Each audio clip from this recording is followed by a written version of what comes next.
योगाहार में पधारे सभी महानुभावों का बहुत बहुत धन्यवाद, नमस्कार, अभिनंदन। आज सबसे पहले हम अपने उद्बोधन कार्यक्रम में आए हुए लोग सभी कमर सीधी करके बैठें और 3 बार ओम का दीर्घ नाद करेंगे। एक साथ कमर सीधी करके बैठ जाए।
ओम ओम।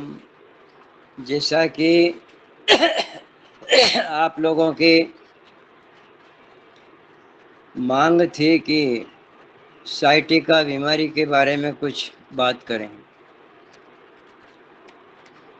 बहुत अच्छा है, यह रोग आजकल बहुत परेशान भी कर रहा है लोगों को, तो इसके विषय में जानना भी बहुत ज़रूरी था।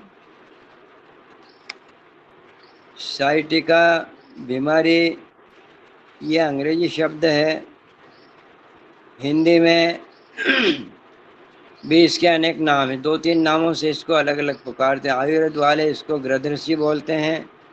मेरी आवाज़ आ रही सबको? जी आ रही है। हाँ, ठीक है। गृध्रसी। और कोई रिंगन बाई बोलता है, तो अपने अपने हिसाब से इसके नाम लोगों ने रखे हैं। ये असल में एक नाड़ी है जो कमर से लेके कूल्हे से होती हुई टांग में, घुटने के पीछे और एड़ी टखने तक जाती है। ये अनेक कारण हैं इसके कि इसमें दर्द क्यों होता है, उन कारणों की भी हम चर्चा करेंगे। पहले थोड़ा इसके लक्षण के बारे में बात कर लेते हैं। तो इसके लक्षण, भयंकर दर्द होता है पैरों में, कूल्हे से लेकर, और चलना मुश्किल हो जाता है। मनुष्य का कहीं चित्त नहीं लगता काम काज में। शरीर में जब कहीं भी दर्द होता है तो आप कुछ काम भी नहीं कर सकते, ना भोजन ढंग से कर सकते हैं, कुछ नहीं कर सकते। तो ये हमेशा नहीं होती दर्द, तो इसका कारण तो शरीर में मौजूद रहता है, लेकिन जब अकस्मात ये दर्द शुरू होता है तो उस समय ये क्यों होता है, मैं उसके बारे में थोड़ी बात करता हूँ। अचानक आपको ठंड लग गई तो उस दिन ये शुरू हो जाएगा, कारण पहले से मौजूद रहता है। और झटका लग गया, कहीं कमर में झटका लग गया, चोट लग गई, तो लगती तो सभी को है, लेकिन उस व्यक्ति को ये दर्द शुरू होता है जिसके अंदर पहले से उसका कारण मौजूद होता है। कारण क्या है?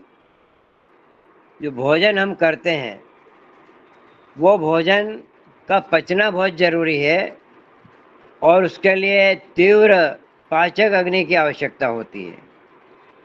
जिसकी पाचक अग्नि मंद होती है और भोजन वो पूरा पूरा लेता है, तो जो भोजन पच जाता है वो तो रक्त बन जाता है, उसकी एनर्जी बन जाती है, शरीर में काम आता है। लेकिन जो अधपचा भोजन है उसको कहते हैं आम। आम, आम का मतलब होता है अधपचा भोजन, ये जब शरीर में पड़ा रहता है तो एक प्रकार का विष बन जाता है। अब ये जा करके शरीर में वायु, जब वायु से इसका संपर्क होता है तो वायु क्या करती है, वायु किसी भी वस्तु को एक स्थान से दूसरे स्थान तक प्रसारित करती है, ले जाती है। इसको देख लीजिए, कोई दुर्गंध है अगर, तो बिना वायु के वो तो फैलेगी नहीं कहीं। सुगंध है तो वो भी वायु के बिना नहीं फैलेगी। तो वायु का काम है प्रसारण का। अब इसे आम को ये वायु मिल जाती है तो ये कहलाता है आम वात। वात यानी वायु। आम के साथ जब वायु मिल गई तो वो हो गया आमवात, और वो जगह जगह शरीर के अंदर जा करके दर्द पैदा करता है। वायु के बिना कोई दर्द होता नहीं। अगर आयुर्वेद में भी कहा गया है कि वातेन बिना न शूलम, शूल दर्द जो होता है वो बिना वात के होता ही नहीं है। तो अब हमारा लक्ष्य क्या हो जाएगा कि वात, और वात क्या है, कुपित वात। वात पित्त कफ शरीर के मुख्य आधार हैं, उनके बिना कोई काम चलता भी नहीं है। लेकिन ये कुपित होते हैं। कुपित क्यों होते हैं, ये कुपित होते हैं हमारी गलतियों से। भोजन के प्रति हमारी गलती, सोने जागने के प्रति हमारी गलतियाँ, उठने बैठने के पे हमारी गलतियाँ, हम कैसे बैठे हैं, कैसे खड़े हैं हम, ये सारे कारण उसके पीछे होते हैं जिससे वात कुपित हो जाती है। आम कुपित होता है, वात कुपित होता है, और ये आम वात कहलाता है। अब आम वात के कारण अब दर्द कहाँ होगा, जो स्थान कमजोर होगा। कभी साइटिका के रूप में वो आम वात, तो कभी पीठ दर्द के लिए वो, कभी सिर दर्द के लिए वो, कभी पैर दर्द के लिए वो। जहाँ पर भी दर्द है वो उसी का आम का कमाल है, आम वात का कमाल है। अब ये चूंकि नस हमारी साइटिका है, अब ये कमजोर कैसे होती है, मैं आपको उसका कारण बताता हूँ। हमारे रीढ़ हमारे शरीर का मुख्य आधार होता है, और ये 33 टुकड़ों में बटी हुई है रीढ़। ये अकेला कोई एक सीधी लकड़ी की नुमा नहीं है, ये फ्लेक्सिबल है, लचीली है। जैसे चेन होती है तो उसमें अलग अलग कड़ियाँ होती है, ये रीढ़ भी 33 कड़ियों से जुड़ी हुई है।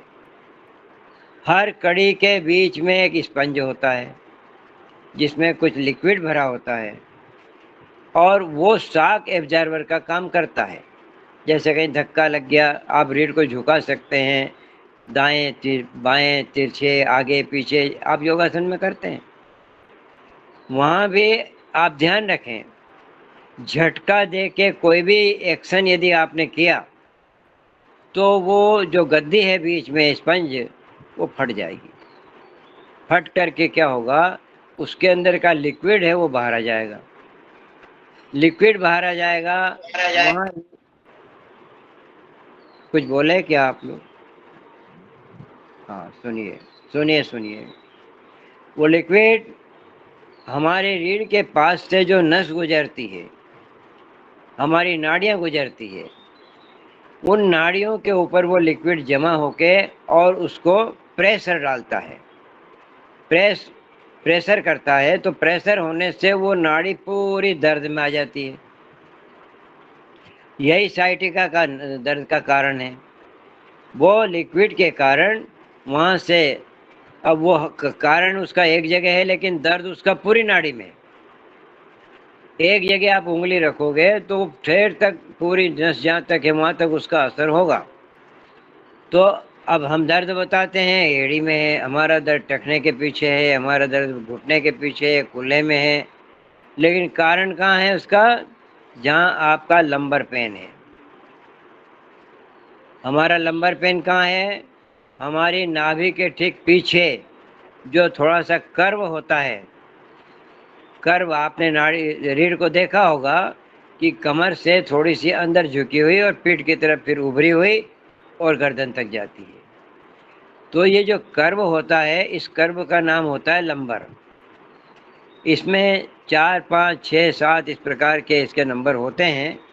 तो 4 और 5 के बीच में अक्सर ज़्यादातर हमारे शरीर का वजन उसी स्थान को ढोना पड़ता है। वही स्थान ऐसा है, बैठे उठे खड़े हुए झुके सारा भार हमारा वही स्थान घेरता है। और झटका भी लगता है, जब आप मोटरसाइकिल पे बैठे हैं धचका लगता है तो उसी स्थान पे लगता है। आप कूदते हैं, चलते हैं, दौड़ते हैं तो उसी स्थान पे। आप कुर्सी पे बैठे हैं तो सारा भार वहीं रहता है। जो भी काम हम करते हैं सारे शरीर का वजन वहाँ। और जब झटका लगता है हमको तो उस समय गद्दी फटने का बहुत डर रहता है। अब ये सावधानियां आपको रखना चाहिए। क्या होता है आजकल सड़क बनाने वाले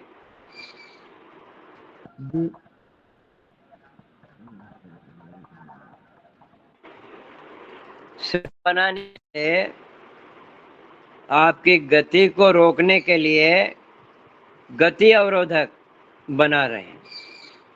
आप भी इसके अनुभवी होंगे, मैं भी इसका अनुभवी हूँ। हम जल्दी में जाते हैं, गाड़ी उसके ऊपर से निकलती है, पहला धक्का तो सामने लगता है और फिर ऐसी दचकाती है वो कि वही लंबर पे ही चोट पड़ती है। अब एक जगह दो जगह दिन भर में आप जितनी बार गाड़ी चलाएंगे तो ज़्यादातर आपको झटके का ही काम सामना करना पड़ता है। ये एक कारण हुआ। और भी कारण है।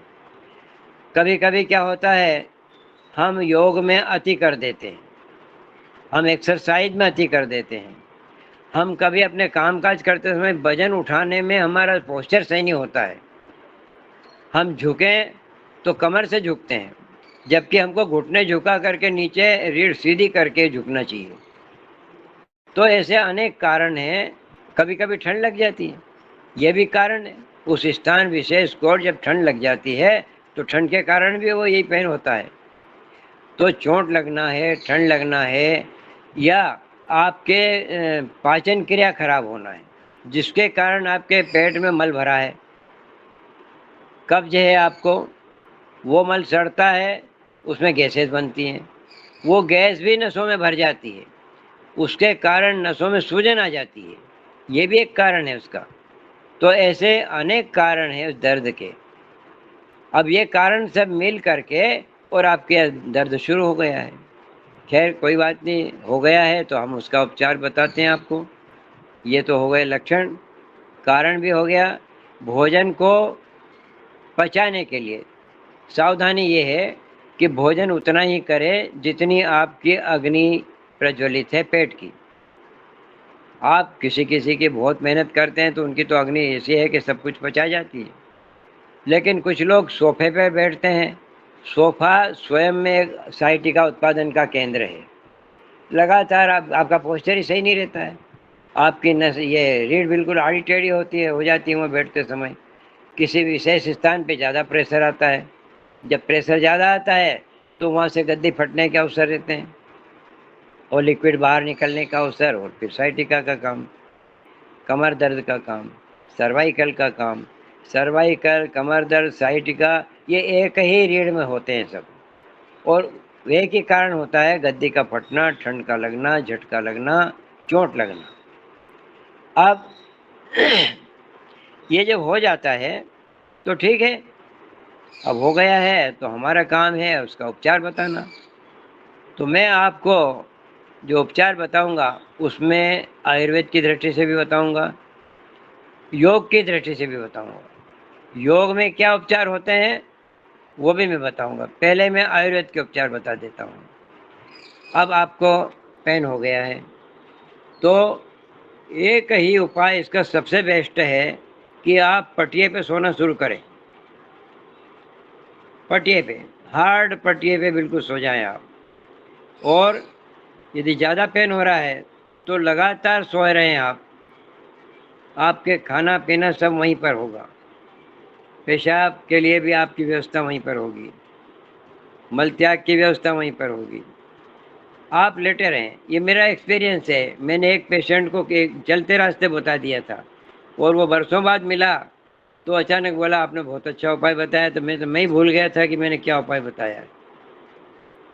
अब वो जब उसने बताया तो मुझे भी आश्चर्य हुआ। मैं तो चलते रास्ते बता दिया था कि पटिया पे सोया करो।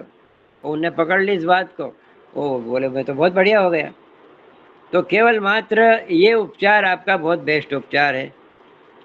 अब इसके बाद में हम आते हैं कि हमारी पाचक अग्नि को हम बढ़ाएं। हम अधिक कब्ज है हमारे, तो एनिमा द्वारा उसको कब्ज को रिमूव करें। अब ये इस प्रकार से हमारी सावधानियां, भोजन करना जिसमें फाइबर ज़्यादा हो तो कब्ज न होगी, ये तो अपन पहले बता भी चुके हैं योगाहार में।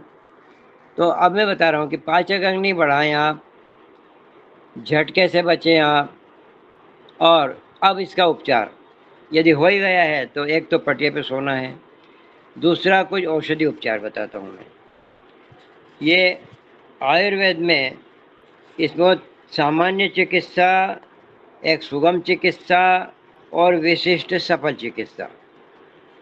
अब एक उपचार ये है कि जो आप घर में कर लेंगे, वो क्या है, कठोर शैया पर सोना कम से कम 2-3 सप्ताह, और रोग के कारण का पता लगाएं कि ये हुआ क्यों है। तो यदि कटी में, कमर में कुछ है तो एक्सरे करा के उसका पता लगा लो।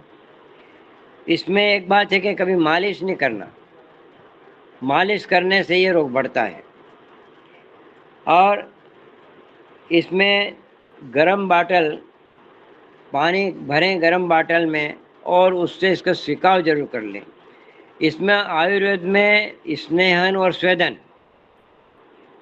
आप इसको हल्के जड़ी बूटियों वाला एक जो ऑयल आता है तेल दर्दनाशक, तो उसका इस पर हल्के से तेल को लगाएं और फिर उसके बाद आप भाप ले लें। भाप आप कैसे लेंगे? भाप लेने के भी 2-3 तरीके हैं। आप जो एक जालीदार खटिया होती है रस्सी से बुनी हुई, आप उस पर लेट जाएं और उसके नीचे एक पानी का छोटा सा 2-3 लीटर पानी आ जाए इतना बड़ा एक धामा ले लें। एक ईंट को गर्म करें, वो ईंट अच्छी गर्म हो जाए तो उठा करके उस ईंट को पानी में डुबा दें। जैसे ही डूबेगी तो भाप इतनी पैदा होगी और लगातार कम से कम 15-20 मिनट तक वो भाप आपकी चलती रहेगी। वह पूरी स्वेदन के पश्चात पूरी नस, कमर से लेकर लंबर से लेकर आपकी जो लंबर पेन होता है यहाँ से लेके और पूरे पैर तक पर्याप्त मात्रा में आप भाप ले लें। ऊपर से आप कंबल ओढ़ लें, खटिया पर लेट करके ऊपर से आप कंबल को ओढ़ लें। जो भाप लगेगी उस समय हवा नहीं लगना चाहिए, इसलिए आप पूरी तरह ढके हुए रहेंगे और नीचे से आपको भाप लगती रहेगी। आपको ऐसा 2-4 दिन करने पर ही ये दर्द समाप्त हो जाएगा। ये हुआ।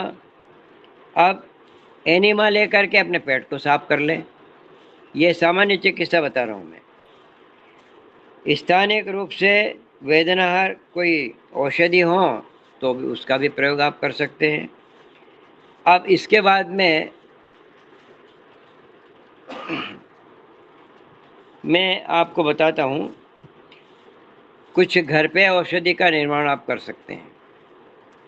लहसुन का कल्क, लहसुन को कुचल करके 20 ग्राम और 80 ग्राम उसमें दूध मिला दें, 250 ग्राम, और उसमें 1 लीटर आप पानी मिला दें।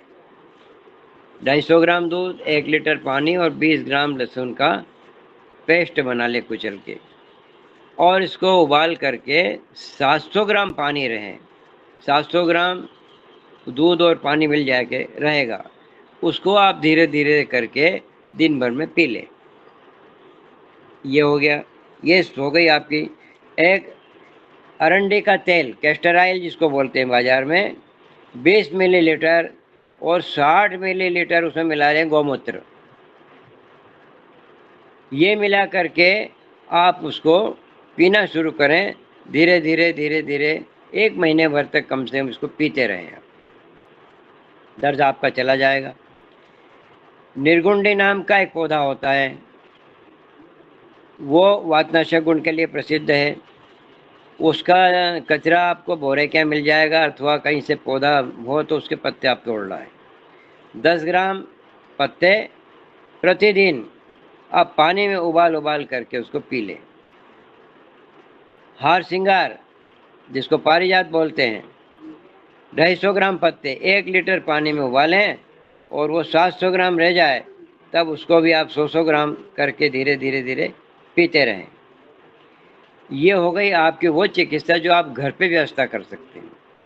अब इसके बाद भी ये भी नहीं कर सकें आप, तो आप दुकान पर जाइए, आयुर्वेद की दुकान पर हैं, तो वहाँ से महायोगराज गूगल ले आएँ आप, और भी गूगल पे बनी हुई औषधियाँ वहाँ रहती है, वातारी गूगल, त्रयोदशांग गूगल, शिवनाथ गूगल, ये गूगल का प्रयोग आप करें। ये आयुर्वेद की दृष्टि से चिकित्सा में आपको बता रहा हूँ। इसके बाद हमारी चिकित्सा होती है प्राकृतिक चिकित्सा। प्राकृतिक चिकित्सा में होता क्या है, भाप। भाप जैसे मैंने अभी इसमें भी बताया है कि आप खटिया के ऊपर स्प्रे कर लें। उसमें प्राकृतिक चिकित्सा में भाप का एक केबिन बना हुआ होता है, उस केबिन के अंदर आप चले जाएं, और वो भी उसकी विधि है। गरम ठंडा सिकाई, गरम पानी की बाटल एक ठंडे पानी की बाटल भर लें, और पूरी उसमें कूल्हे से लेकर के पूरी टांग तक उसकी सिकाई करें। ये सिकाई क्यों करते हैं हम, इस नस में स्वेलिंग हो जाता है, सूजन, तो इस सिकाई से वो सूजन समाप्त हो जाता है। अब एनिमा लगाना है, एक मेहन स्नान होता है, वो भी इसमें किया जाता है। अब आहार, आहार क्या लेना है आपको, मधुर आहार, मधुर रस वाले, अम्ल रस वाले और लवण रस वाले। इसमें आपको जो नहीं करना है वो विरुद्ध आहार। विरुद्ध आहार का अपन ने पहले बताया था, उपवास नहीं करना, इसमें तैरना नहीं करना, अधिक पैदल चलना, व्यायाम करना, चिंता, शोक, क्रोध, भय, मल मूत्रादि वेगों को रोकना, चोट लगना, दौड़ना कूदना, भार उठाना, इनसे आप बचें। तो अब मैं योग पर आता हूँ। योग में आप क्या करेंगे, एक तो पटिया पे लेटना है आपका, ये उपाय तो आपका हो गया। अब आपको आगे की तरफ नहीं झुकना। योग में जो भी योगासन होते हैं उनमें आगे नहीं झुकना, पीछे की तरफ झुकने वाले आसन आप कर सकते हैं। वो क्या क्या होंगे, आप रोज योग करते हैं इसलिए नाम मैं बता देता हूँ। आप मकरासन, भुजंगासन और अद्धासन,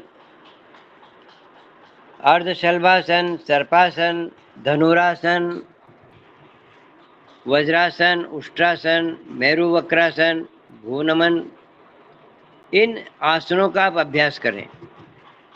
आप पेट के बल लेटें और मकरासन की स्थिति में आराम करें। इसके अलावा शिथिलीकरण एक ये भी बहुत अच्छा उपाय है। योग में करना कुछ नहीं है, शवासन करना है, योग निद्रा करना है। ये इससे योग निद्रा से पूरे शरीर के मांसपेशियां शिथिल हो जाती है, नसें भी, नाड़ियां भी सब शिथिल हो जाती है, और शिथिल होने से उनमें जो फ्लो होता है वो इजीली बहने लगता है। इसके बाद में योग निद्रा में क्या होता है कि हमारे मस्तिष्क से एंडोर्फिन नामक एक हार्मोन निकलता है, इसको पेन किलर बोलते हैं। यह एंडोर्फिन दवाई विक्रेता भी इसको देते हैं, लेकिन ये हमारे मस्तिष्क से रिलीज होता है। कब होता है, जब मस्तिष्क को ये पता होता है कि पेन कहाँ हो रहा है। ये क्रिया हम योग निद्रा में करते हैं।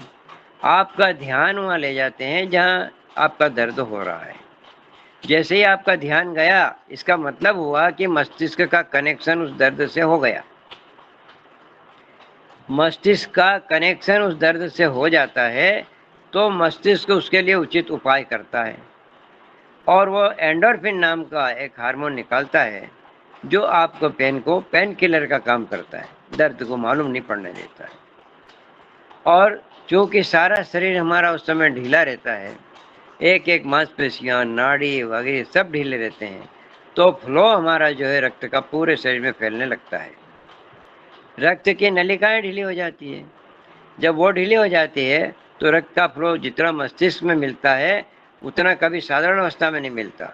बहुत ऑक्सीजन उस समय हमको मिलती है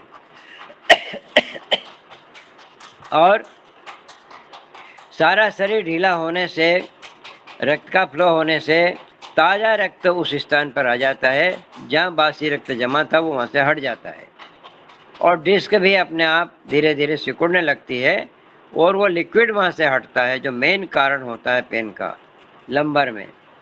फिर आपका कमर दर्द, साइटिका का पेन, ये भी सब ठीक होने लगते हैं। तो योग की दृष्टि से अब इसके बाद योग में दूसरा है, एक आसन हो गए, प्राणायाम हो गए, शिथिलीकरण हो गया, उसके बाद में अजपा जप। ये भी दर्द नाशक है। इसका प्रयोग आपने नहीं किया होगा, लेकिन अजपा जप होता क्या है? हम बिल्कुल रीढ़ सीधी करके बैठ जाए अथवा अपन लेट जाए, लेटे लेटे भी ये होता है। श्वास आई, श्वास बाहर गई, इस पर पूरा ध्यान आपका लग जाए। यदि आप कान में उंगली डालेंगे लेटे लेटे तो आपको एक आवाज आएगी अंदर से, सो हम, सो हम। ये अजपा जप है, ये हम नहीं जप रहे, ये अंदर से ही आवाज आ रही है। उसको हमको मात्र सुनना है, उस आवाज को सुनना ही अजपा जप है, हमें जपना नहीं है। अजपा का मतलब ये होता है कि आप बिना जपे जप को सुन रहे हैं। जब ये अजपा जब चलता है तो हमारे मस्तिष्क से एंडोर्फिन भी बहुत रिलीज होता है, वो पूरे शरीर को क्योर कर देता है। एक बीमारी नहीं, अनेक बीमारियां इससे ठीक होती है। ये अजपा जप उसमें होता है।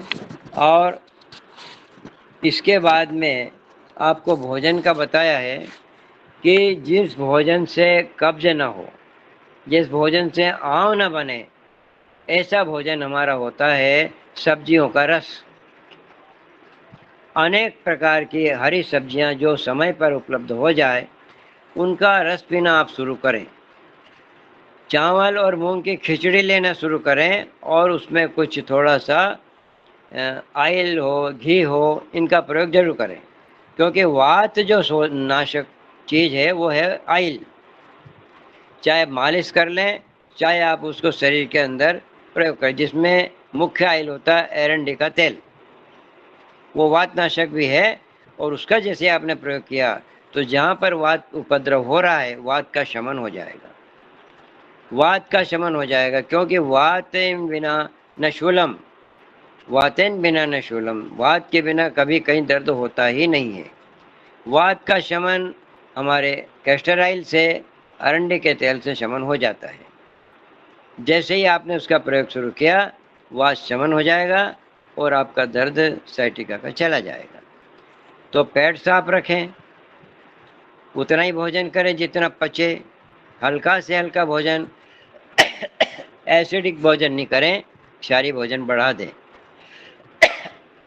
स्थानीय स्तर पर जो भी आपको सब्जियां उपलब्ध हो, सबसे पहले उनको पकाएं नहीं, उनका रस निकालें, रस निकालें और रस का खूब प्रयोग करें।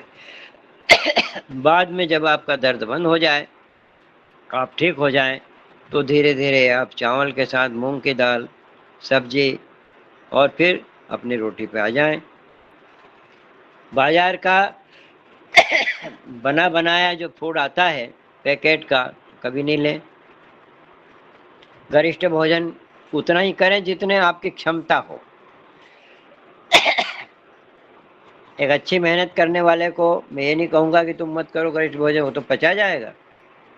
एक मेहनतकश किसान, मजदूर, ये तो पचा जाएंगे। लेकिन आपसे वो नहीं पचेगा। जब आपसे नहीं पचेगा तो वात रोग करेगा, जिनमें एक हृदय भी है। बहुत ही इतनी खतरनाक होती है ये कि लोग इसके मारे इतने परेशान होते हैं, न तो कहीं चल सकते हैं, न कहीं जा सकते हैं, न कहीं बैठेंगे तो उस बैठे बैठे भी दर्द। तो आपको आज का ये विषय व्यायाम करने में भी ध्यान रखें, कुर्सी पे बैठने में ध्यान रखें, मेरुदंड आपका बिल्कुल हमेशा सीधा रहे, जैसी उसकी रचना है उसमें दिक्कत ना आए, इसी प्रकार से आप बैठें। डिस्क पे किसी प्रकार का झटका नहीं लगाएं, अस्थि बंधनों को ढीला करके रखें, कपड़े भी इस प्रकार के पहने, कपड़े ढीले पहने। आजकल कपड़े में भी लोग इसी प्रकार के चुस्त पहनते हैं, मांसपेशियों को हिलने की जगह नहीं। मांसपेशियों को नहीं हिलेंगे तो उनमें नया रक्त आएगा कहाँ से? इतने टाइट कपड़े पहनते हैं, तो उसमें भी संभावना है। ढीले कपड़े पहने, बदन को कुछ हवा भी लगे भीतर। थोड़े पतले कपड़े, कम कपड़े पहने। तो बैठने का ढंग, भोजन करने का ढंग, आपको चलने फिरने का, इस प्रकार के सब बातों का आप ध्यान रखेंगे तो आपको साइटर रोग से राहत मिलेगी। हरिओम। और यदि आपके इस संबंध में कोई शंकाएं हो तो आप बताएं।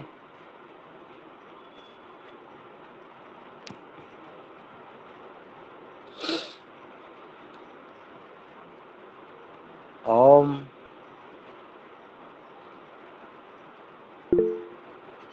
जी ओम।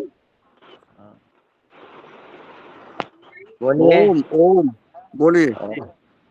बोले आप। जी सर, आज की योग कक्षा में तो मैं शामिल नहीं हो पाया, और अच्छा। अभी मैंने दादाजी की बात सुनी, तो मैं आपसे ये पूछना चाह रहा हूँ, जिस हाँ तरह से आपने दर्द निवारण के संबंध में बताया, तो मैं ये जानना चाहता हूँ कि जो आपने तीखड़ में आकर के जो हाँ। प्रयोग किए, जो अच्छा। प्रयोग किए, उसका वो व्यक्ति उस क्यों ग्रसित हुआ, उसके क्या कारण थे और उसके निवारण कैसे हुए? जियो। वो एक बात है कि वो क्यों ग्रसित हुआ, ये तो मैं बता सकता हूँ। बाकी उनके अनुभव तो उनसे ही पूछ लेंगे तो अच्छा लगेगा। कारण तो मैं बता सकता हूँ। जी ओम, उनसे बात तो मैंने की थी, तो उन्होंने कहा कि मैं एक दिन आकर के जरूर बताऊंगा, पर हाँ। आपने जो महसूस किया वो भी आप बताएं। जी ओम। हाँ। मैं ये था कि एक तो आजकल जो सर्विस करते हैं बच्चे हों, और पैसा तो उनको अच्छा मिलता है, लेकिन उनकी जीवनचर्या पूरी बिगड़ जाती है। सुबह से शाम तक हमारे जो दैनिक चर्या हमारी होना चाहिए, वो सारी सारी अव्यवस्थित हो जाती है। तो भोजन का पचना इसी बात पर निर्भर करता है कि आपने समय से भोजन किया है क्या।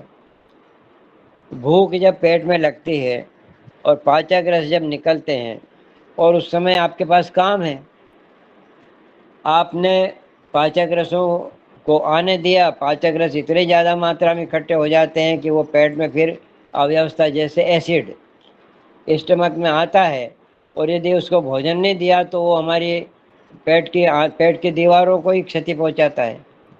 अल्सर करेगा, छाले करेगा, एसिड पैदा करे, मतलब जलन पैदा करेगा, एसिडिटी पैदा करेगा। दूसरा, यदि आपने नींद नहीं ली पर्याप्त, तो आपके शरीर का डिटॉक्सिफिकेशन नहीं होगा। नींद में क्या होता है, जब हमारा पूरा शरीर रेस्ट करता है तो एक मेलाटोनिन नाम का हार्मोन निकलता है मस्तिष्क से, और वो सारे शरीर की सफाई करता है, टूटे फूटे अंगों की मरम्मत करता है। जितने सेल्स शरीर में ख़त्म हुए हैं उनका एक जहर बनता है, वो कचरा है। वो सारा का सारा कचरा बाहर वो मेलाटोनिन निकाल देता है। यदि आपने पर्याप्त नींद ली, यदि आप समय से सोए, आप सोए भी नहीं, आप रात को काम कर रहे हैं, तो रेस्ट भी नहीं मिला, शरीर के टूट फूट का निर्माण भी नहीं हुआ, और डिटॉक्सिफिकेशन नहीं हुआ। अब आप दिन में सोएंगे, दिन बनाया है काम करने के लिए, रात बनाई है सोने के लिए। रात को चंद्रमा रहता है, दिन में सूर्य रहता है। सूर्य आपको सोने देगा क्या? सूर्य नाड़ी चलेगी आपकी, वो आपको एक्टिव रखेगी, वो काम करने के लिए होती है। तो वो तो आपसे काम करवाएगी, वो आपको एक्टिव रखेगी। फिर भी जबरदस्ती आप सो ही लिए उस समय भी, तो वो सोना आपका पूरा फायदा भी नहीं करेगा। जैसे तैसे थोड़ा बहुत काम चला, वो काम हो जाएगा।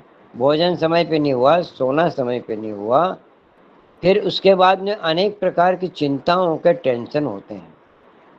वो टेंशन के कारण हमारे शरीर में से कार्टिसोल निकलता है। कार्टिसोल निकलता है तो भयंकर उत्पात मचते हैं। कई प्रकार की नसें हमारी जो ये होती है पैरासिम्पैथेटिक, वो जाम हो जाती है, और सिंथेटिक नर्व हमारी शुरू हो जाती है, और वो सारे नसों को सिकोड़ती है, ब्लड की नसों को सिकोड़ती है, वात नसों को सिकोड़ती है, हार्मोन प्रणाली को जाम कर देती है, पाचन क्रिया को जाम कर देती है, सारी अवस्था हो जाती है। अब और क्या कारण बताएं हम आपको? ये आज आप स्वयं अनुभव करते हैं, ये धीरे धीरे इसका विस्तार होता चला जा रहा है। बच्चे सारे ऐसे बिजी हो जाते हो, कंप्यूटर एक साथ बैठते हैं, एक जैसे बैठते हैं, एक जैसे बैठते बैठते उनकी कमर पे कितना लोड आता होगा।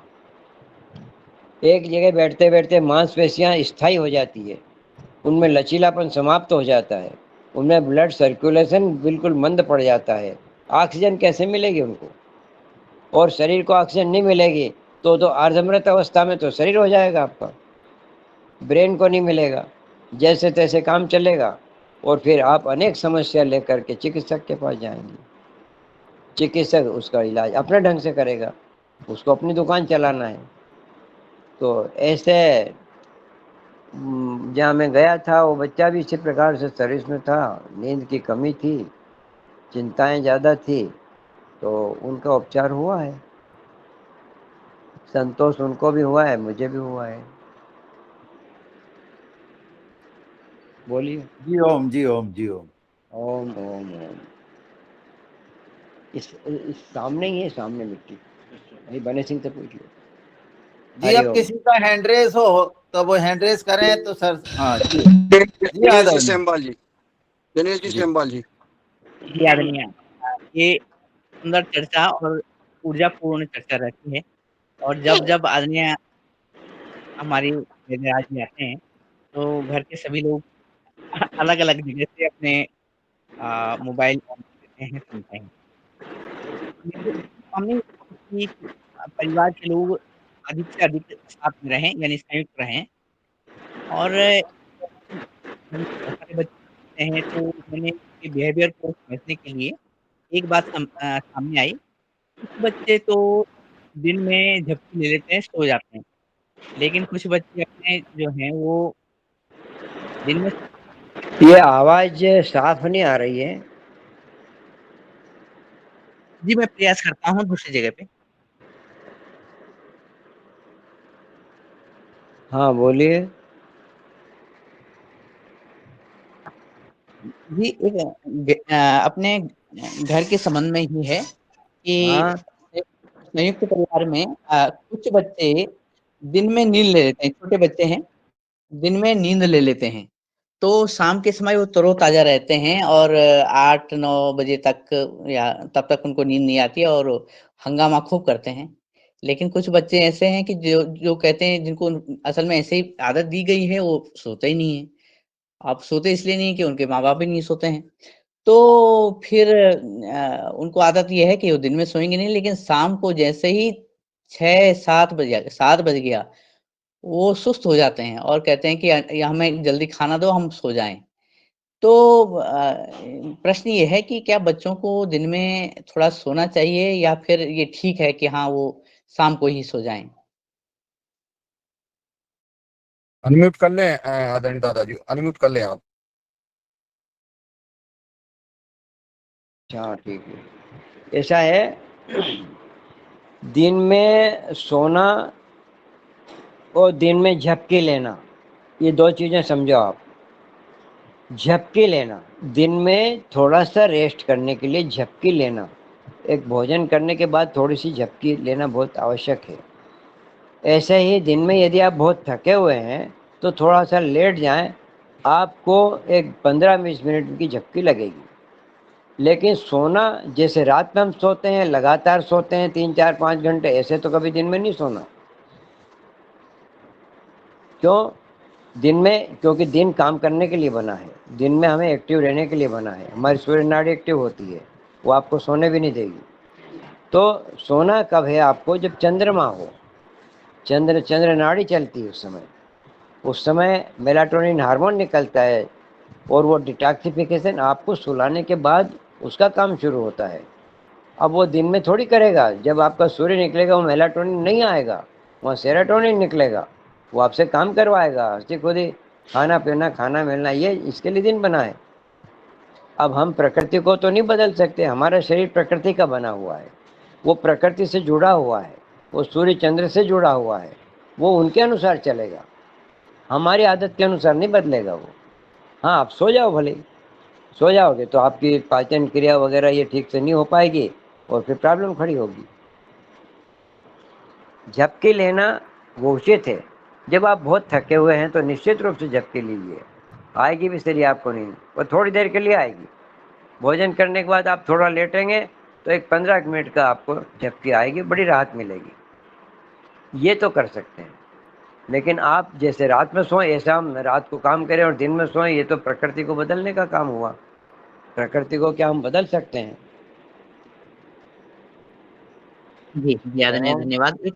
जी, ओम ओम स और दूसरा प्रश्न ये है कि जो हम तेल की बात करी, खास करके जो कैस्टर ऑयल की बात करी, तो हाँ। मैं कुछ बुजुर्गों से ये भी सुना था कि काफ़ी समय पहले कि पहले लोग कुछ कुछ या तो सरसों का या जो पीली सरसों का उसका तेल ले लेते थे या पी लेते थे।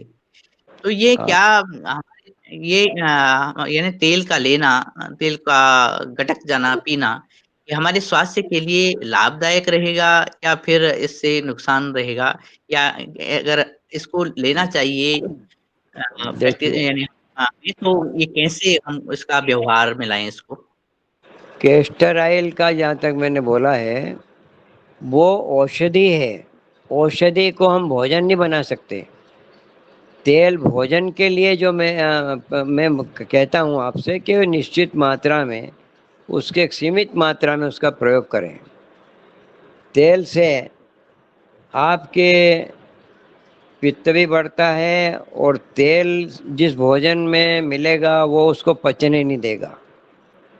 तेल के जितने भी पदार्थ, साग सब्जी वगैरह, पूड़ी वगैरह बनाते हैं आप, उस पे जब केमिकल का प्रयोग किया जाता है तो केमिकल का उस पर असर होता नहीं है। जैसे आपके शरीर में तेल मालिश कर दी जाए, फिर आपके शरीर पे पानी डाला जाए, तो पानी आपके बदन को नहीं लगेगा, ऊपर का ऊपर निकल जाएगा वो।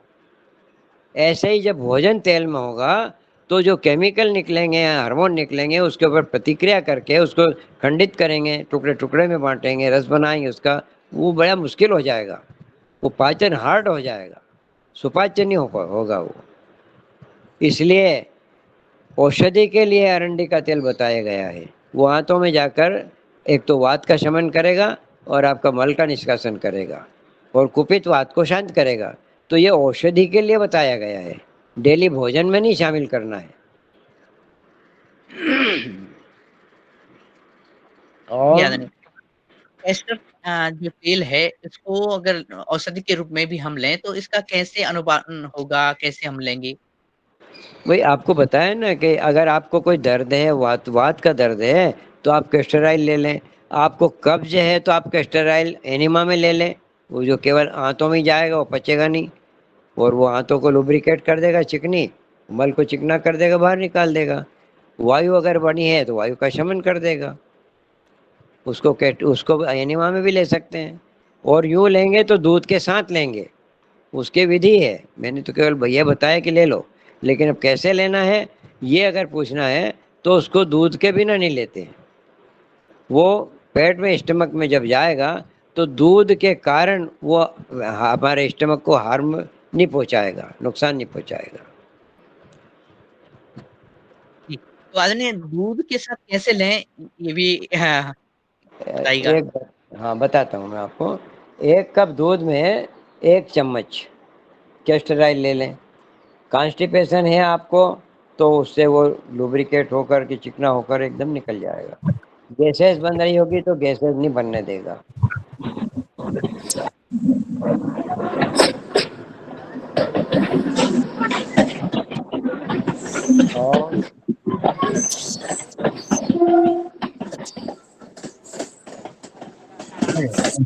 और आदरणीय बने सिंह आर जी,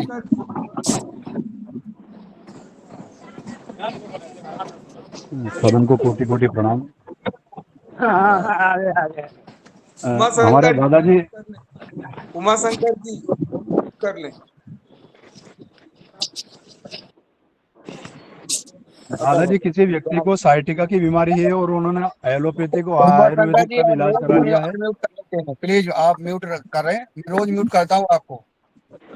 जी ये थोड़ी सी आवाज आपके दोनों की मिल गई एक साथ में तो डिस्टर्ब हो गई आवाज। आप क्या पूछना चाहें फिर से पूछ लीजिए। एक व्यक्ति को साइटिका की बीमारी है और उसने एलोपैथिक और आयुर्वेदिक सब इलाज करा लिया, उसको रिलीफ नहीं मिल रहा, तो क्या उसके लिए अपन समाधान कर सकते हैं? तो अब उसके क्या समस्या उससे बात करा दो मेरी। हाँ तो आदरणीय आपका नंबर में भिजवा देता हूँ, आपसे वो समय निकाल के बात कर लेंगे आपसे समय लेकर बिल्कुल के। मैं उसको जवाब भी दूंगा, उसको उपचार बता दूंगा। जी जी, एक और क्वेश्चन मेरा ये था कि जैसे हम लोग सब रोटी में घी लगाकर खाते हैं, तो क्या वो सही उचित है या नहीं है, इसके बारे में? बिल्कुल उचित है, लेकिन ये भी आवश्यक है कि आप एक्सरसाइज मेहनत करते हैं क्या? जी योगा करते हैं ना डेली। नहीं, योग के अलावा भी आप दिन भर परिश्रम करते हैं? जी जी। हाँ, तो आप देखिए पाचक अग्नि बढ़ाओ। और घी तो ऐसी चीज है, देखो तेल अलग चीज होती है, घी अलग चीज होती है। आप घी अग्नि को प्रज्वलित करता है, बुझाता नहीं है। लेकिन वो घी है क्या, मिलता है क्या बाजार में आजकल? घी के नाम पे यदि कुछ तो भी खा लिया आपने तो वो घी का काम तो नहीं करेगा। बाजार का गाय, घी नहीं आदरणीय, अपने घर का घी है, गाय का घी है, अपने घर का हाँ भैंस का अरे घी है, मान लो जैसे। ये गाय का घी है तो वो कभी नुकसान नहीं करेगा आपको, लेकिन एक सीमा तक और आपकी क्षमता तक, उससे ज्यादा नहीं खाना। घी को खाने का तरीका का हमारे क्षेत्र में दूध में मिला करके भी लेने का, क्या वो सही है? हाँ ऐसे भी ले लो, 1 चम्मच हुई मुंह में डाल लो। क्या? जी जी आदरणीय धन्यवाद जी। दादाजी का जो कहना है कि दूध में घी डाल के खा सकते हैं। हाँ और हाँ, ये परम पूज्य स्वामी जी सुबह सुबह 1 चम्मच घी पीने की बात करते हैं, देसी गाय का घी पी सकते हैं सुबह से। और बिल्कुल घी 1 घी का चम्मच। हाँ 1 चम्मच घी, अब बढ़िया गाय का है, आप देखिए जी उससे आनंद आ जाएगा आपको। ये सब लोग जानते हैं कि घी कभी नुकसानदायक नहीं है, और देसी गाय का घी सबको लेना चाहिए, और सबको गाय पालना चाहिए, और गाय का घी निकाल के लेना चाहिए। अब जैसा आदरणीय दादाजी ने बताया कि बाजार का लोगे तो फायदा नहीं करेगा। अगले चरण में मैं आदरणीय डॉक्टर RL रावत जी को छिंदवाड़ा मध्य प्रदेश से आमंत्रित करता हूँ, वो आए और अपना सवाल करें।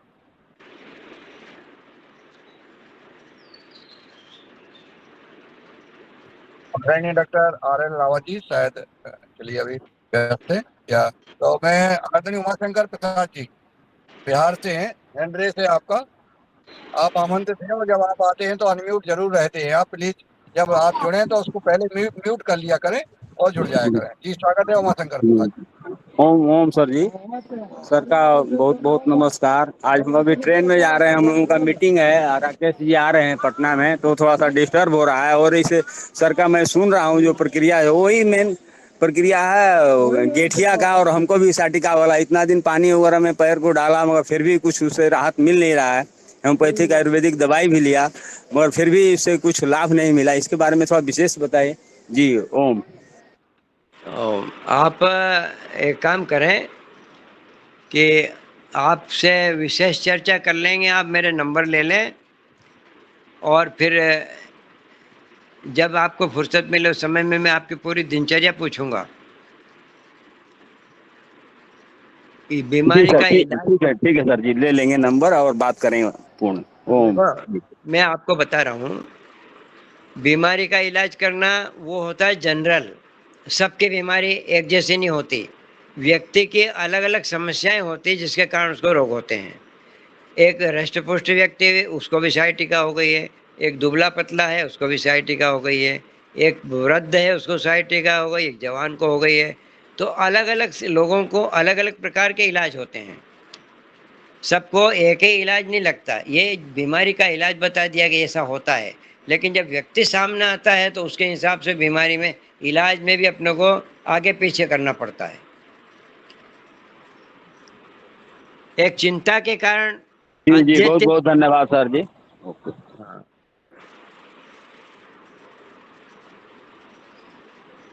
ओम जी ओम ओम जी आदरणीय आनंद राव जी जब आ जाएंगे रोशन लाल जी तब जो है अपना सवाल कर लेंगे।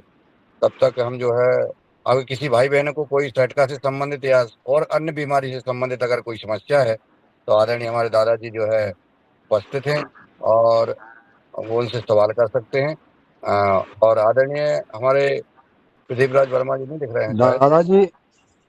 दादाजी अभी वर्तमान में क्या है कि जो डॉक्टरों ने लोगों को प्रेरित कर करके एलोपैथिक ये के डॉक्टरों ने सब लोगों का घी खाना बंद करवा दिया है। और अब पहले क्या देखिए करते थे, मई जून में पहले क्या करते थे, सभी लोग कम से कम 2 किलो 4 किलो 5 किलो अपने अपने क्षमता अनुसार सभी लोग घी खाते थे। ये मेरा एक्सपेरिमेंट है मेरे क्षेत्र का। और आज के वर्तमान में कोई इस घी को यूज नहीं करता है। अब आपको क्या है कि चिकित्सक का जो उनने पढ़ाई की है उस हिसाब से वो ठीक बता रहे हैं। अब अपनी जो पढ़ाई है वो दूसरे ढंग की है तो अपन अपने हिसाब से बता रहे हैं। लेकिन हमको ये सोचना चाहिए कि घी पहले हमारे बाप दादा ने बहुत खाया है, तो वो मेहनत बेचारे सुबह से शाम तक इतनी करते थे कि थक जाते थे। दूसरा कि वो एक बार भोजन करते थे तो दूसरा फिर शाम को करते थे। आजकल क्या होता है, प्रति मिनट प्रति 10 मिनट कुछ न कुछ मुंह में डालते ही रहते हैं। एक वो भी जीवनचर्या है लोगों की। तो उनमें ने हमारे पूर्वजों में अंतर कितना है जीवन में, हमारी जीवन शैली किस ढंग की बन गई है। तो बार बार खाने से भोजन पचेगा कैसे?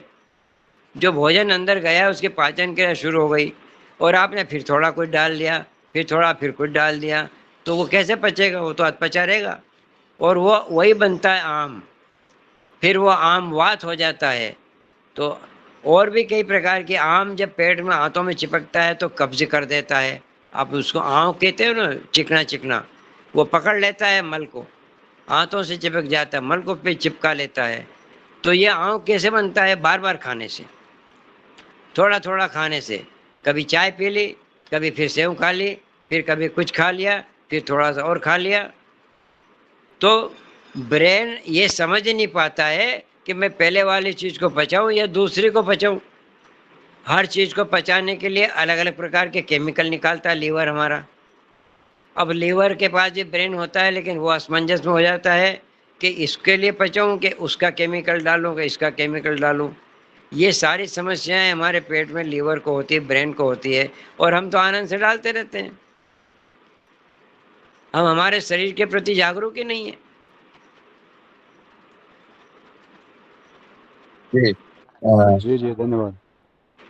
आदरणीय दादाजी से जो जिनको लगभग 5 बजे 5:30 बजे बहुत जोर से भूख लगती है, भूख लगने में पेट दर्द जैसा होने लगता है, उसका क्या कारण है और बताना अब चाहिए। देखिए, ज्यादा समय अगर आपको भूख लगते लगते और आपने उसमें कुछ डाला नहीं है तो वो एसिड की मात्रा बढ़ जाती है हमारे शरीर में। पेट में जब भूख लगती है या अपना समय हो जाता है भोजन करने का, अथवा हमको कहीं से भोजन की खुशबू आने लगती है, तो पेट में हाइड्रोक्लोरिक एसिड निकलना प्रारंभ हो जाता है। और अब हम उसको भोजन नहीं दे रहे हैं तो वो हाइड्रोक्लोरिक एसिड की मात्रा इतनी बढ़ जाती है कि उसके कारण दर्द शुरू हो जाता है।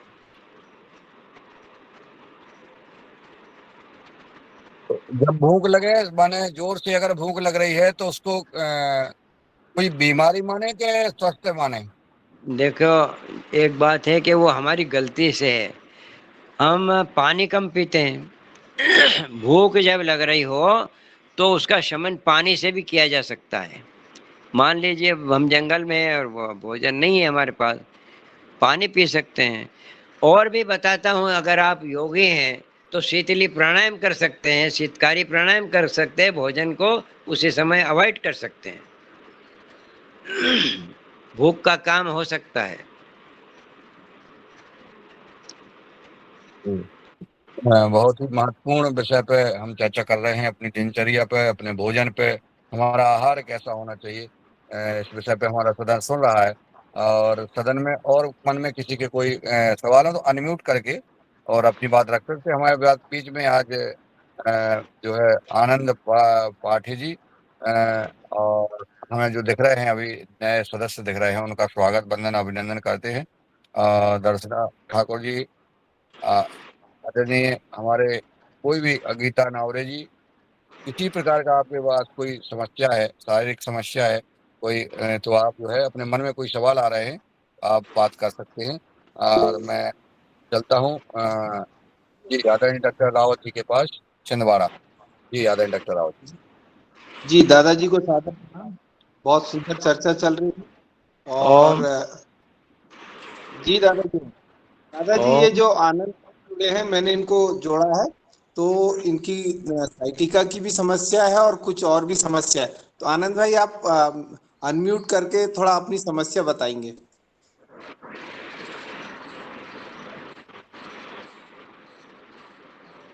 आनंद जी अनम्यूट कर लें, आप अनम्यूट कर लें, वो कैप्सूल है उसको अंगुली छुपा दें, या शरद भैया उसको अनम्यूट कराने का कष्ट करें। जी जी जी भैया, सामने बनाओ ना कैप्सूल, उसके हाथ लगाओ।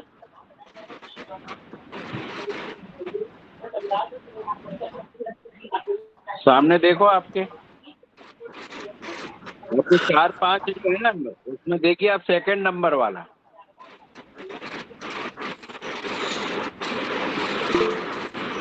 आनंद भैया, ये नीचे वाली जो बटन है ना, सबसे नीचे वाली, इसमें जो माइक वाला है उसको ऑन करिए। जब तक आनंद जी अपना अनम्यूट करते हैं, तब तक आदरणीय शरद वर्मा जी आप संवाद कर सकते हैं दादाजी से। जी दादाजी को सादर प्रणाम। दादाजी मेरे घर पर आए थे इटारसी, और मैं उन्हें सादर प्रणाम करता हूँ। आप अभी बता रहे थे कि अग्नि बढ़ाई जा सकती है, तो वो बात रह गई थी अधूरी। अग्नि के विषय में आप थोड़ा सा बता रहे थे कि अग्नि को बढ़ाने के क्या क्या क्या तरीके हैं।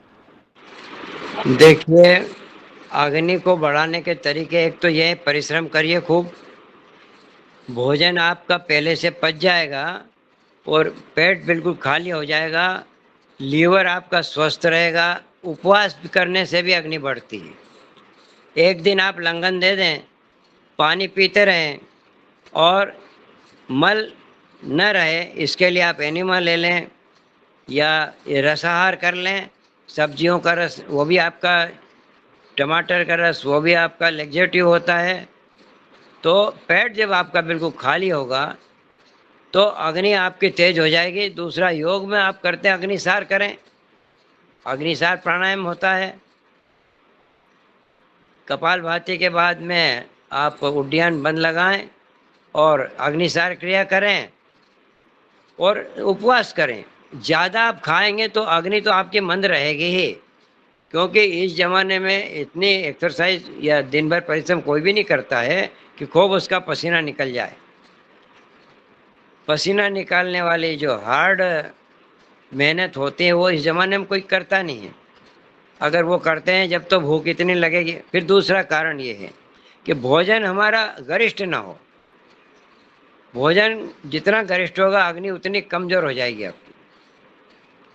एक दिन आपने गरिष्ठ कर लिया तो 4 दिन तक, 5 दिन तक आपको लंघन, उपवास, हल्का आहार करना पड़ेगा। बहुत अच्छा। एक आपने एक वो भी बताया था हमें कुछ फल खाने के विशेष में, जैसे आपने तरबूज का बताया था कि तरबूज आप खाते हो तो नीचे व्हाइट वाला भी खाना चाहिए। ऐसे हाँ और भी फल में कुछ ध्यान रखना चाहिए जी। हाँ, देखिए वो क्या है, तरबूज जो होता है वो रसीला फल है। अपने पूरे शरीर में पानी की मात्रा इतनी बढ़ जाती है कि आपको प्यास ही कम लगने लगती है। ये तो मेरा अनुभव भी है। गर्मी के दिनों में प्यास नहीं लगे, आप धूप में घूमते फिरे तो आपको धूप कम लगे, और उसमें एक नाइट्रिक ऑक्साइड होता है तरबूज में, जो हमारे शरीर में जो ब्लड के वेसल्स हैं, आर्टरीज हैं, उनको ढीली कर देता है। आप सुनिए, ब्लड की जो नसें हैं उनको ढीली कर देता है नाइट्रिक ऑक्साइड। तो फ्लो जो रक्त का है वो और तेज हो जाता है। तो जिन अंगों को रक्त नहीं मिल रहा है, ब्रेन को नहीं मिल रहा है, या लीवर को नहीं मिल रहा है, पेंक्रियाज को नहीं मिल रहा है, और इनमें तमाम रोग हैं, तो इनको फुल मात्रा में ब्लड मिलने लगता है, तो ये सब तरोताज़ा हो जाते हैं। ये नाइट्रिक ऑक्साइड हमारा तरबूज में होता है, और ये विशेष तौर से उस सफ़ेद भाग में होता है। उस सफ़ेद भाग को आप पीस लो मिक्सर में और रस बना लो उसका।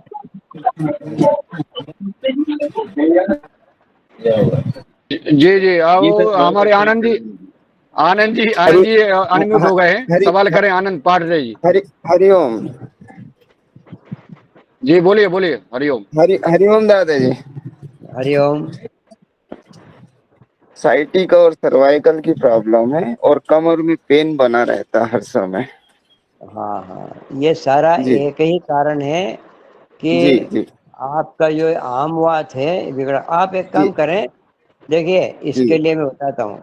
आप उपवास करें और उसमें केवल जी फल खाएं, फल खाएं, जी जी और एनिमा रोज लेते रहें। जी फल खाएंगे आप और उपवास करेंगे जी तो हाँ, आपका वात पित्त कफ जो तीनों दोष हैं सम अवस्था में आ जाएंगे। जी ये नाड़ियों में और सूजन भी है, सूजन, हाँ सूजन है हाँ और नाड़ियों में। एड़ी मतलब ज्यादा टाइम खड़े रहने पे एड़ी में दर्द आता है मैं और बता रहा हूँ, सुबह मॉर्निंग के टाइम में। हाँ मैं बता रहा हूँ कि ये प्रक्रिया आपके शरीर में जो है ना, ये वात दोष बढ़ने के कारण है। अब वात दोष को शमन कैसे करें? तो जी इसके लिए आप क्या करें कि फल खाना शुरू करें, पानी पिए, और जी साग सब्जियों के रेशे वाले फल, ये रेशे वाली सब्जियां, इनका रस पिए। कुछ एक जी दो चार दिन उपवास करें और सारा मल आपका एनिमा के द्वारा बाहर निकाल दें। जी आंतें बिल्कुल खाली हो जाएगी आपकी। और फिर आप जी खिचड़ी खाना शुरू करें, थोड़ी सी जी चिकनी जी चिकनी खिचड़ी, हल्का सा 1 चम्मच घी डाल लें उसमें, जी और देखिए आपका वात शमन हो जाएगा। वात वात को ही शमन करना है। जी ये जी जो दर्द है बिना वात के शरीर में कहीं होता ही नहीं है। जी जी और जी बिना औषधि प्रयोग करना हो तो गूगल से बनी सब औषधियां वातनाशक होती है। जी आदरणीय आनंद जी का दादाजी शायद सवाल हो गया है। जी पूछिए। जी हेलो और कुछ पूछना है आनंद जी? जी नहीं ठीक है। चलिए फिर जी धन संपर्क। जी जी धन्यवाद। आप जुड़े रहिएगा, रोज जी जुड़िएगा इसमें। आदरणीय जी डॉक्टर साहब ने जोड़ा जी आपको, जी तो अब आप जुड़े जुड़े जी रहिएगा, ठीक है ना, हमेशा जी जुड़िए। जी और अब जी सर जी जी जी धन्यवाद।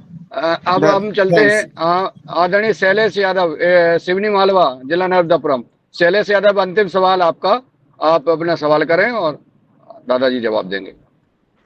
ओम जी। और प्रणाम दादाजी।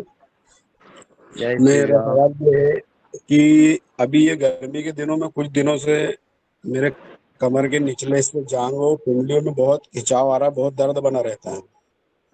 तो इसका क्या आपका कारण है? आपका पेट साफ रहता है क्या? ना, अभी कुछ दिनों से पेट साफ भी नहीं हो रहा दादाजी, बार बार जाना पड़ता है फ्रेश होने। वही देखो, वो उसमें कुछ गड़बड़ी है, तो आप है ना 2-3 दिन का उपवास कर लो, भोजन छोड़ दो, और फल खाएं, फल खाएं आप, और एनिमा लगाते रहें, ताकि आपका पेट पूरी तरह से साफ हो जाए, और फिर से ये आपके जो वात पित्त कफ है, ये दो दोष हैं, सम अवस्था में आ जाएंगे। जी, फल में को विशेष कुछ? है क्या? फल में इस समय कोई विशेष फल फल, लेना है क्या? देखो फल, मौसम का फल, स्थानीय फल, जो भी मिल जाए आपको, अपना इस स्थानीय समय? फल हो और मौसम जी। का अनुकूल हो। अभी बहुत हाँ। बरसों में सेव फल आता है, वो जाने कब टूटता है, और हमारे यहाँ का फल है भी नहीं वो। तो हमारे यहाँ के जो फल मिले, अभी आम मिल रहा है, आम मिल रहा है, इसके तरबूज आ रहे हैं। तरबूज मिल रहे हैं, खरबूज मिल रहे हैं, केले मिल रहे हैं, ये और सब्जियों में भी रस, टमाटर, पालक का रस, खीरा ककड़ी का रस, ये भी रस है। जी बहुत बहुत सुंदर दादाजी का मार्गदर्शन। और अगर हम दादाजी की बात नहीं मानेंगे तो हम फिर स्वयं जो है बीमारी को अपने शरीर में ला रहे हैं और उसका फिर हम भुगतते रहेंगे। फल देखिए, फल जो है आज दादाजी ने फिर ध्यान कराया और मैं निवेदन करता हूँ सदन से कि अभी जो सेब फल या तमाम जो फल हैं वो शुद्ध नहीं है, जहर हैं।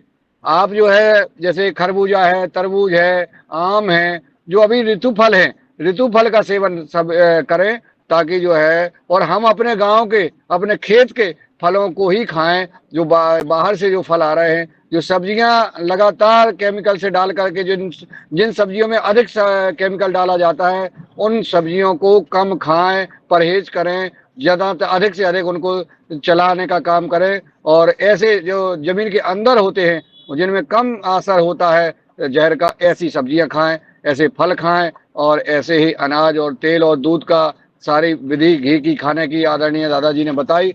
मैं बहुत बहुत साधुवाद, बहुत बहुत प्रणाम करता हूँ और आपके भाव को प्रणाम करता हूँ कि योगार कार्यक्रम में आप जब से आए हैं, आप सबको अपने परिवार का, हमको किसी को अपना बेटा, भतीजा, भाई सब मान करके जो है आप देखिए, आप जब जो है तीखड़ गए आदरणीय हमारे प्रदीप राज वर्मा जी के घर पर और वहां पर पूरा समय 4-5 दिन का समय दिया, ये भाव, ये सेवा भाव, ये पुरुषार्थ हर व्यक्ति में नहीं होते हैं। मैं आपके इस पुरुषार्थ और प्रणाम, इस भाव को कोट कोट प्रणाम, वंदन और नमन करता हूँ पूरे योगहार परिवार की ओर से। सिर्फ मैं ही नहीं कर रहा हूँ, पूरा सदन, देश के विभिन्न राज्यों के जुड़े हुए हमारे भाई बहन आपको प्रणाम करते हैं, वंदन करते हैं, नमन करते हैं, क्योंकि ये भाव ये जो है सिर्फ माँ में होता है और हमारे योगहार की माँ आप हैं। और इसी और अंतिम हैंड रेस भी हुआ है आदरणीय डॉक्टर कुसुम भारद्वाज जी बहन जी का, मैं उनको सादर प्रणाम करता हूं। वह भी हमेशा इस कार्यक्रम में हमारे परिवार के साथ अपना समय देती हैं और मार्गदर्शन देती हैं और मैं उनको आमंत्रित करता हूँ अपनी बात रखें। जी बहुत बहुत धन्यवाद।